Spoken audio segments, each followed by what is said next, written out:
Hi friends, இன்றைக்கி நம்ம பருப்பு போலி எப்படி செய்கிறதுன்னு தான் இந்த வீடியோவில் பார்க்க போகிறோம். இதுக்கு நான் மைதா மாவு, கடலைப்பருப்பு, இனிப்பு சுவைக்காக வெல்லம் எடுத்திருக்கேன். வெல்லம் சேர்த்து செய்யும் பொழுது ரொம்பவே சுவையாக இருக்கும்.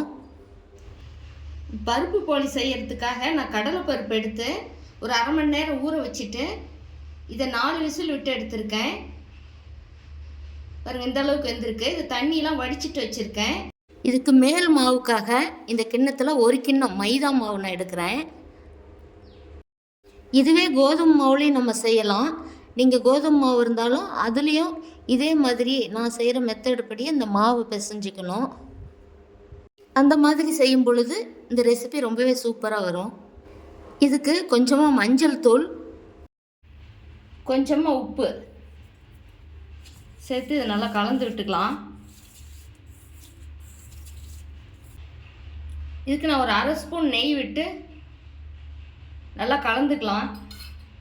நீங்கள் நெய்க்கு பதிலாக சமையலுக்கு பயன்படுத்துகிற எண்ணெய் யூஸ் பண்ணிக்கலாம். இது நல்லா கலந்து விட்டாச்சு. இப்போ இது கொஞ்சம் கொஞ்சமாக தண்ணி தெளித்து பெசரிக்கலாம்.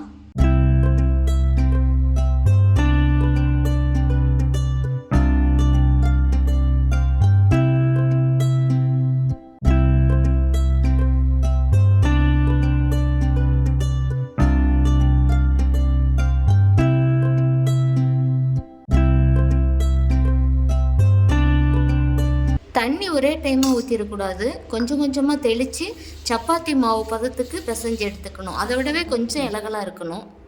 இப்போ மாவு மூடி வச்சிடலாம். 2 மணி நேரம் கழித்து பார்க்கலாம். இப்போ மாவு பிசைஞ்சு வச்சு 2 மணி நேரம் ஆகுது. இப்போ நல்லா ஊறி வந்திருக்கு, நல்லா சாஃப்டாக இருக்குது. இந்த கடலைப்பருப்பை நான் ஒரு மிக்சி ஜாரில் சேர்த்து தண்ணி விடாமல் பல்ஸ் மோடில் விட்டு எடுத்திருக்கேன். இந்த மாதிரியே கொரகொரப்பாக இருக்கணும். இப்போ இதுக்கு வெள்ளை கரைசல் கொஞ்சம் சேர்த்துக்கலாம். இந்த வெள்ளத்தை பொடி பண்ணி அடுப்பில் வச்சு சூடு பண்ணி எடுத்துக்கலாம். இப்போ இந்த கிண்ணத்தில் நான் 1/2 கிண்ணம் பருப்பு எடுத்தேன். அதே போலவே 1/2 கிண்ணத்துக்கும் கொஞ்சம் கம்மியாகவே வெல்லம் பொடிச்சு எடுத்திருக்கேன். இது அளவு சரியாக இருக்கும். உங்களுக்கு இனிப்பு கொஞ்சம் அதிகம் வேணும்னா நீங்கள் 1/2 கப்பு போட்டுக்கலாம். இப்போ கொஞ்சமாக தண்ணி ஊற்றி இது நல்லா சூடு பண்ணி வெல்லம் கரையிற அளவுக்கு சூடு பண்ணி எடுத்துக்கலாம். இந்த மண் தூசியெல்லாம் போகிறதுக்காக தான் இது பண்ணுறது. நமக்கு பாகுபதம்லாம் வேண்டாம். இப்போ பாருங்கள், வெல்லம் நல்லா கரைஞ்சி வந்துருச்சு. இப்போ இதை இந்த கடலைப்பருப்போட வடிகட்டி எடுத்துக்கலாம். இந்த வெள்ளை கரைசலை இதில் வடிகட்டிக்கலாம். இந்த கடலைப்பருப்பு மாவோட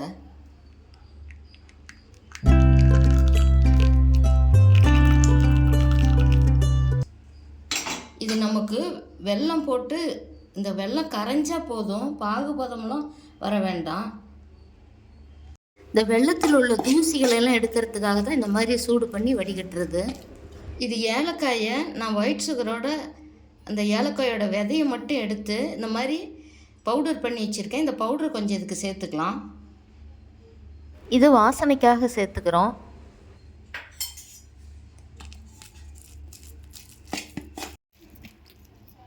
இப்போ நான் வெல்லத்துக்கு பாருங்கள் கரையத்துக்காக கொஞ்சம் தான் தண்ணி விட்டேன். அதனால் நமக்கு மாவு நல்லா இந்த பூரணம் ரொம்ப நல்லா திக்காகவே வந்திருக்கு.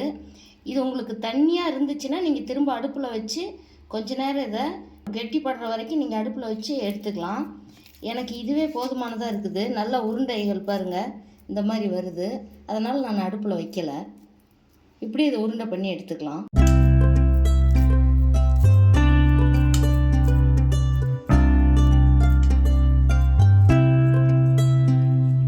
இதே மாதிரி சின்ன சின்ன உருண்டைகளாக வச்சுக்கலாம்.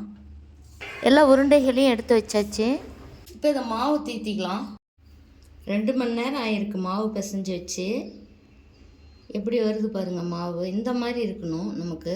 அப்போ தான் நமக்கு நல்லா மாவு தீத்தும் போது நல்லா நமக்கு நெகிழ்ந்து கொடுக்கும். இப்போ இது சின்ன சின்ன உருண்டைகளாக ஃபஸ்ட்டு எடுத்து வச்சுக்கலாம்.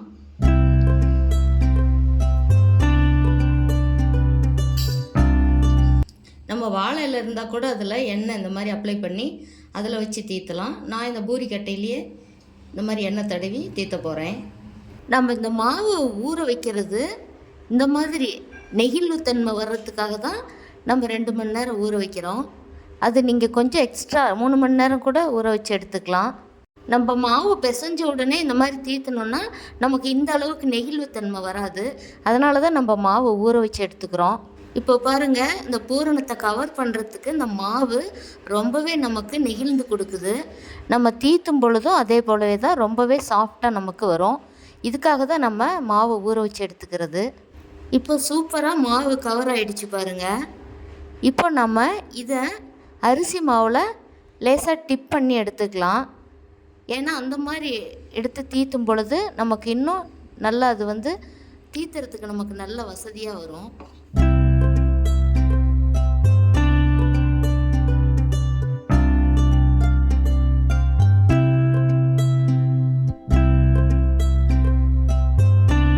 தீர்த்தியாச்சு. இதே போலவே எல்லா மாவையும் தீர்த்தி எடுத்துக்கலாம். இப்போ ஸ்டவ் ஆன் பண்ணி தோசைக்கல் வச்சு இந்த கல் நல்லா காஞ்சதும் கொஞ்சமாக ஆயில் விட்டுக்கலாம். நம்ம தீர்த்தி வச்ச மாவை அதில் சேர்த்துக்கலாம். ஸ்டவ்வை லோ ஃப்ளேம்லேயே வச்சு செஞ்சுக்கணும். நம்ம அதிகமாக வச்சோம்னா டக்குன்னு கலர் மாறிடும். லோ ஃப்ளேமில் வச்சு நல்லா வெந்தோட்டி திருப்பி விட்டுக்கலாம். நம்ம இதுக்கு நெய் வேணாலும் விட்டுக்கலாம், எண்ணெய் வேணாலும் விட்டுக்கலாம். நான் எண்ணெய் விடுறேன். வெந்தது கடையாளமாக லேசாக அதில் பபுள்ஸ் வரும் பாருங்கள். அந்த டைமில் நம்ம திருப்பி போட்டுக்கலாம்.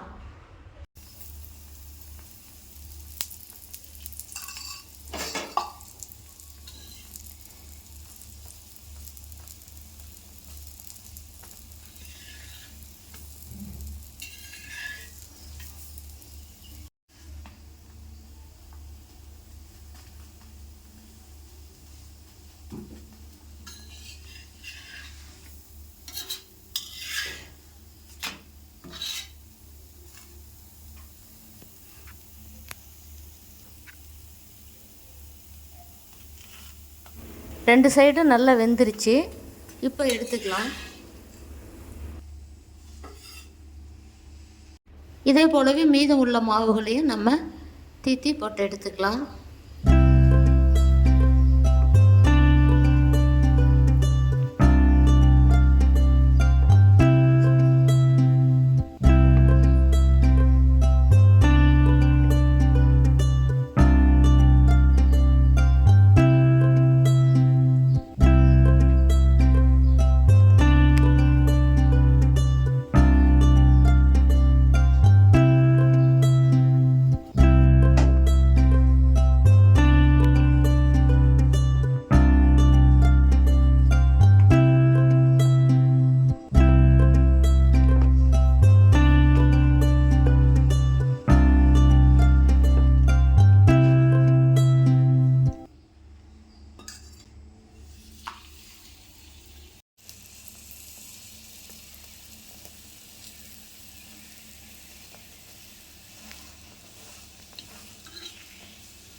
இதில் இந்த பருப்பு போலி செய்கிறத பற்றி, இந்த மாவு பிசைகிறதுக்கெலாம் டிப்ஸ் நான் சொல்லியிருக்கேன்.